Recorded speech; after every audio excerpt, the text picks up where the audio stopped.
ข้อนี้นะเขาบอกว่าในการทดลองเรื่องการสั่นพ้องของเสียงถ้าใช้เสียงความถี่688 เฮิรตซ์อันนี้คือ F ในการทดลองและอุณหภูมิขณะทดลองเท่ากับ 20 องศาเซลเซียสตำแหน่งของลูกสูบปากหลอดโรซิเนสขณะเกิดการสั่นพ้องครั้งแรกจะห่างจากตำแหน่งของลูกสูบขณะเกิดการสั่นพ้องครั้งถัดไปเป็นระยะเท่าใดข้อนี้เขาให้อะไรมาบ้างเขาให้ค่า F มาก็คือ688ให้อะไรมาอีกให้อุณหภูมิมาก็คือ20อันนี้เราจะหาจากสูตร v เท่ากับ331บวก 0.6 คูณด้วย t หลังจากนั้นแทนค่า331บวก 0.6 คูณด้วย20จะได้343หลังจากเราได้แล้วเราจะหาต่อมาเราจะหาจาก v เท่ากับ f lambda v ของเราที่เราหามาก็คือ343จะเท่ากับค่า f ก็คือ688ส่วนด้วยหารด้วยคูณด้วย lambda หลังจากนั้นจะย้ายข้างจะได้เป็น343หารด้วย686 lambda ของเราจะมีค่าเท่ากับ 0.5 เมื่อได้ค่า lambda แล้วเราก็จะเอามาแทนในสูตรนี้ต่อก็คือ delta L เท่ากับ1ส่วน2 lambda นั่นเอง delta L ก็คือมันบอกว่าการสั่นพ้องครั้งแรกแบบสั่นพ้องต่อไปจะเป็นระยะเท่าใดใช่ไหมแล้วก็หลังจากนั้นก็แทนค่าจะเป็น1ส่วน2คูณด้วย 0.5 จะได้เป็น 0.25 นั่นเองคำตอบข้อนี้ต่อมาข้อนี้เขาบอกว่าจากการทดลองเรื่องกำทรของเสียงโดยใช้หลอดกำทรพบว่าเกิดการกำทรครั้งแรกและครั้งที่2ระยะ 0.5 และ 0.50 จากปากท่อตามลำดับถ้าความเร็วของเสียงขนาดนั้นเท่ากับ350เมตรต่อวินาทีจงหาความถี่ค่อยหาความถี่ค่อยหา f ว่ามันมีค่าเท่าไหร่ข้อนี้เราจะหา delta L ก่อนเพื่อเอา lambda มาหลังจากนั้นจะไปแทนเป็นสูตร v เท่ากับ f lambda นะเราจะหา delta L เท่ากับ1ส่วน2 lambda ก่อนเพื่อเอา lambda เนี่ยไปแทนใน lambda นี้เนาะก็คือ delta L ก็คือ 0.5 อันที่2ลบกับอันที่1ก็คือ 0.5 ลบกับ 0.15 จะเท่ากับ1ส่วน2 lambda หลังจากนั้นย้ายข้างคูณลบอะไรให้เสร็จเรียบร้อยจะได้เป็น 0.35 คูณ2จะเท่ากับ lambda ของเราจะมีค่าเท่ากับ 0.7 พอเราได้ lambda แล้วเราก็จะเอาไปแทนในนี้ค่า v ของเราก็คือ350ก็คืออันนี้เนาะจะเท่ากับ f lambda ก็คือ 0.7 จากนั้นย้ายข้างค่ะจะได้เท่ากับ f เลื่อนจุดเพิ่ม0 f ของเราก็จะได้เท่ากับ500นั่นเองเสร็จแล้วเรามาข้อนี้นะเขาบอกว่าวางเครื่องระดับเสียงห่างจากลำโพง10เมตรพบว่าเสียงเท่ากับ100เดซิเบลกำลังเสียงจะมีค่าเท่ากับกี่วัตต์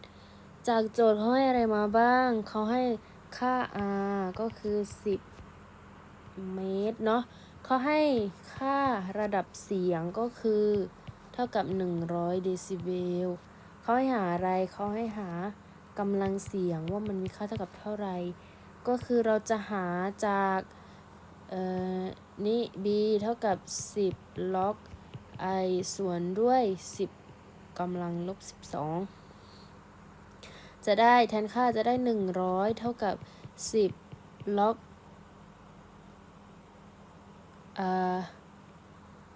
100เท่ากับ10 log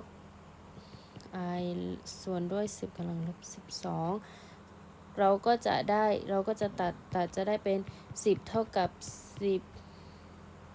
10เท่ากับ log i ส่วนด้วย10กำลังลบ12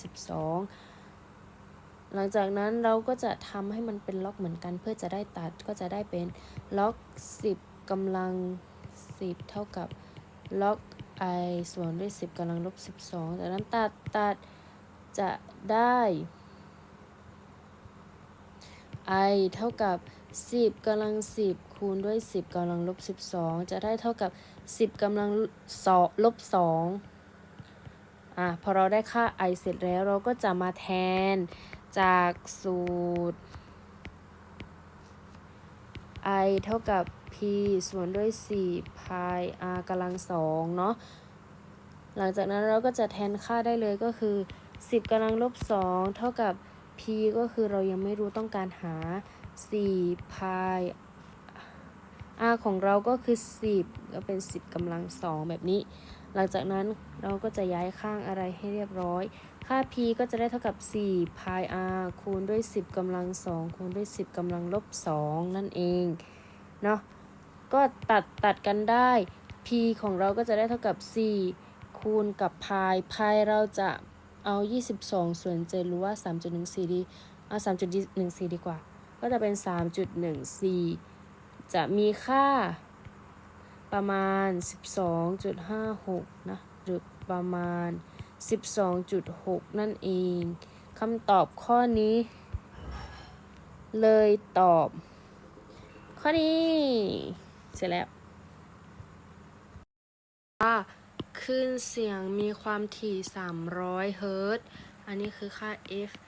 มีอัตราเร็วในอากาศ600เมตรต่อวินาทีจงหาระยะห่างระหว่างส่วนอัดกับส่วนขยายส่วนอัดกับส่วนขยายก็คือแลมดาส่วน2นั่นเองเดี๋ยวเรามาทำโจทย์ข้อนี้กันก่อนก็คือ v เท่ากับ f แลมดาค่า v ของเราก็คือ600เท่ากับ f ก็คือ300คูณด้วยแลมดาเนาะย้ายข้างไป600หารด้วย300จะเท่ากับแลมดาเราก็เลยจะมีค่าเท่ากับ2ส่วนอัดกับส่วนขยายที่อยู่ใกล้กันที่สุดเราก็จะแทนแลมดาตรงนี้ก็จะได้แลมดาส่วน2เท่ากับ2ส่วน2ดังนั้นข้อนี้จึงตอบ1นั่นเองเสร็จแล้วข้อนี้เนาะเขาบอกว่าท่อกระบอกปลายปิดข้างหนึ่งยาว2เมตรความถี่อันนี้คืออันนี้คือ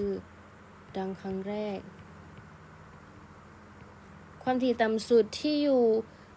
คลื่นเสียงจะทำให้การสั่นพ้องในท่อนจะเท่ากับกี่เฮิรตซ์กำหนดความเร็วเสียงในอากาศเท่ากับ300อันนี้คือค่า v แน่นอนข้อนี้เราจะหาแลมดาก่อนเหมือนกันก็คือจะหาจาก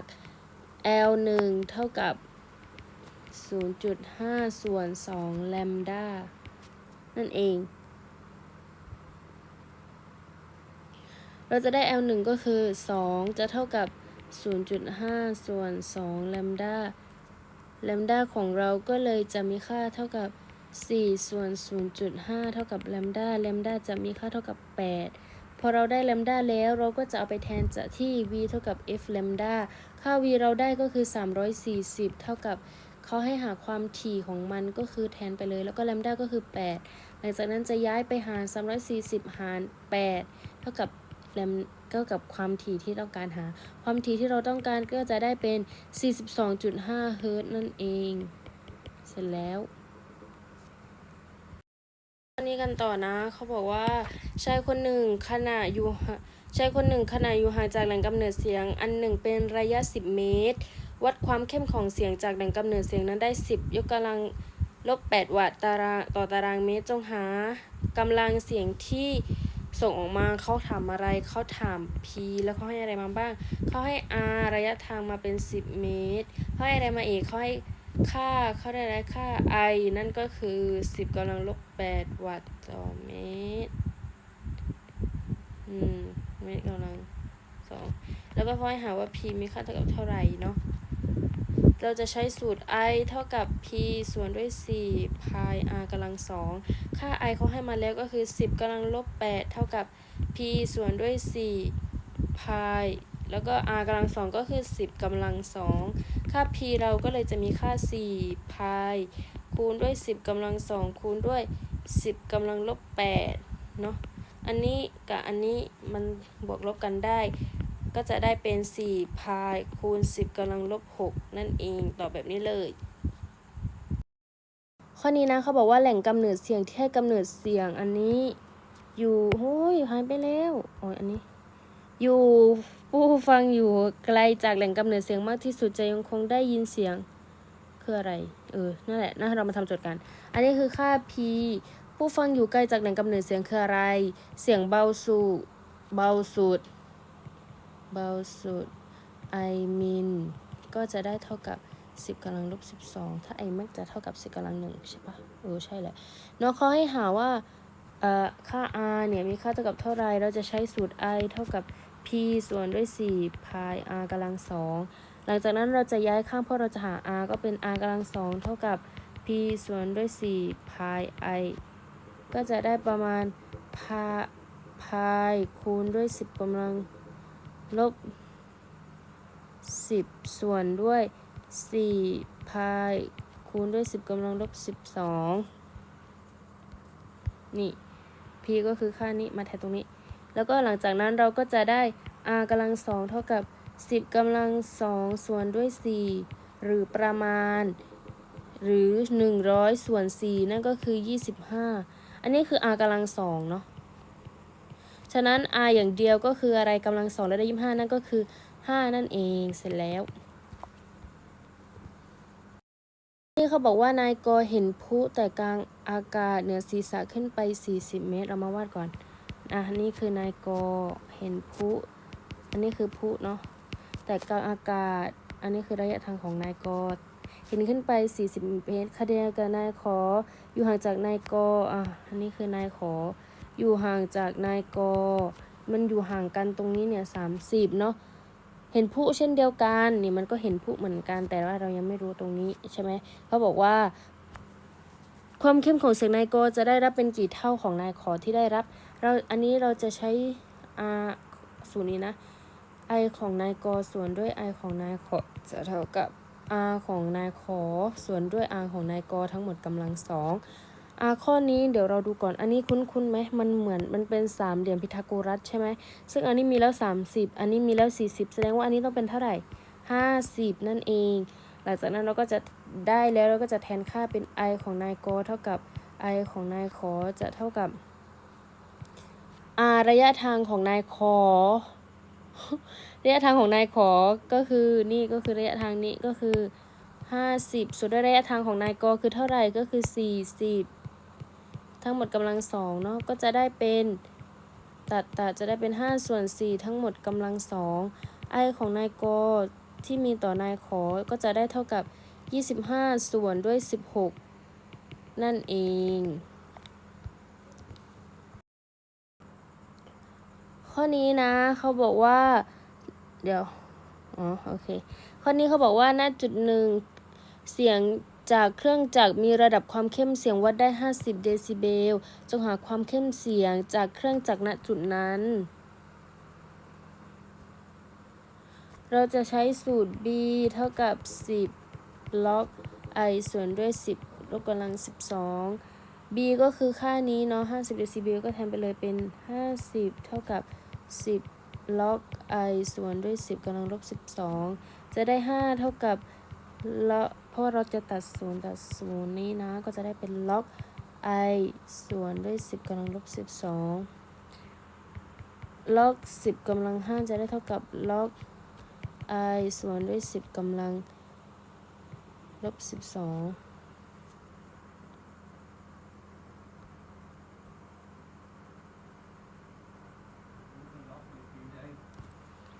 แล้วก็หลังจากนั้นเราก็จะได้เป็น10กำลัง9เท่ากับ i ส่วนด้วย10กำลังลบ2 i เราจึงมีค่าเท่ากับ10กำลังลบ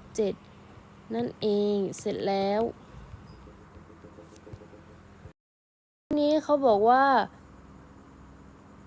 ประตู1มีขนาดกว้าง 0.5 เมตรสูง2 เมตรที่หน้าประตูมีระดับความเข้มเสียง80เดซิเบลจงหากำลังเสียงในหน่วยวัตต์ที่ผ่านเข้ามาในห้องนี้เนาะก็คือเราจะหาจากสูตรนี้เหมือนเดิมเราจะหาจาก b เท่ากับ10 log i ส่วนด้วย10กำลังลบ12ก่อนแล้วก็หลังจากนั้นเราก็จะไปหาจาก i เท่ากับ p ส่วนด้วย a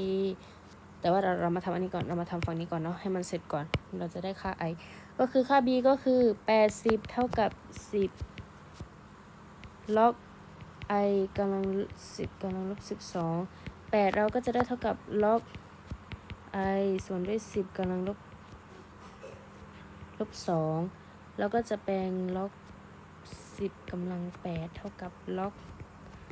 i ส่วนด้วย10กำลังลบ2ตัด log 10กำลัง8จะได้เท่ากับ i ส่วนด้วย10กำลังลบ12 ลืม sorry แล้วก็หลังจากนั้นทำแบบนี้เนาะหลังจากนั้นเราก็จะได้ย้ายข้างไป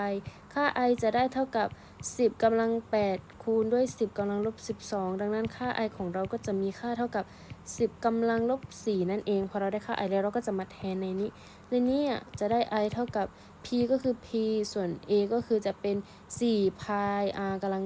2 i ก็คือ10 กำลังลบ 4ส่วนด้วย p ก็คือสิ่งที่ต้องการหา4 pi r กำลัง pi r ก็คือ1นั่นเอง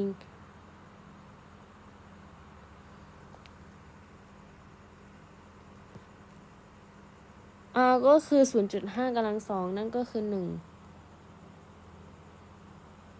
ก็จะได้เป็น 1หลังจากนั้นเราก็จะได้ค่า p ก็คือ10 กำลังลบ 4 วัตต์นั่นเองเสร็จแล้ว